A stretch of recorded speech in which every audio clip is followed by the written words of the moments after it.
The icy wind howled through the mountains as snowflakes swirled violently in the air.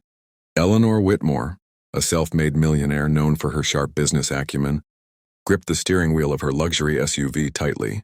She had been driving through the remote countryside to attend an important meeting when her car sputtered and died, leaving her stranded in the middle of nowhere. "Not now," she muttered, pressing the ignition repeatedly, but the engine refused to start. Her phone had no signal and the snow was falling harder. Panic began to set in. She was miles away from any town, and the temperature was dropping rapidly. Just as she was about to lose hope, she spotted a faint light in the distance, a small farmhouse. Without hesitation, she wrapped her coat tightly around herself and trudged through the snow toward it. The farmer's kindness. The farmhouse was modest but warm. When Eleanor knocked, the door creaked open to reveal an elderly man with weathered hands and kind eyes. His name was Jacob Wilson, a poor farmer who had lived in these mountains for decades. "Come in, miss," he said, stepping aside. "You'll freeze out there." Grateful Eleanor entered, rubbing her hands together near the fireplace. She explained her situation, and Jacob nodded. "My son Daniel knows a thing or two about cars." "He's out in the barn. I'll fetch him." A few minutes later, a tall, rugged man walked in, wiping grease off his hands. Daniel Wilson was quiet but confident. When Eleanor explained her car trouble, he nodded. "I'll take a look." An unexpected connection. As Daniel worked on the car, Eleanor waited inside, sipping hot tea. She noticed how simple yet peaceful Jacob's life was, so different from her high-stakes corporate world. "You live here alone?" she asked.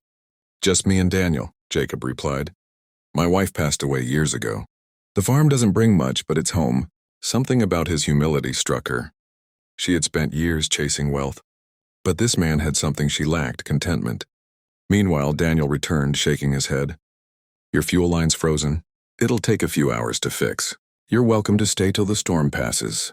Eleanor had no choice but to accept. A life-changing decision. Over the next few hours, Eleanor learned more about the Wilsons. Their farm was struggling, and they were barely making ends meet. Yet they never complained. As the storm raged outside, Eleanor's mind raced. She had the power to change their lives. When morning came, her car was fixed. Before leaving, she handed Jacob an envelope. "What's this?" he asked. "Enough to save your farm and more," she said softly. "Consider it a thank you." Jacob's eyes widened as he saw the amount. Enough to secure his future. "But why?" Eleanor smiled. "Because you helped me without expecting anything in return. That's rare. A new beginning." Months later, Eleanor returned to the farm, this time by choice. She had invested in the land, turning it into a thriving organic farm with Jacob and Daniel as partners. Daniel, who had once resented city elites, now saw Eleanor differently. Their friendship deepened, and over time, so did their feelings.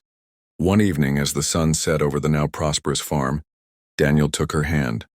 "Never thought a millionaire would change my life like this," he admitted. Eleanor laughed. "And I never thought a poor farmer would teach me what real wealth is."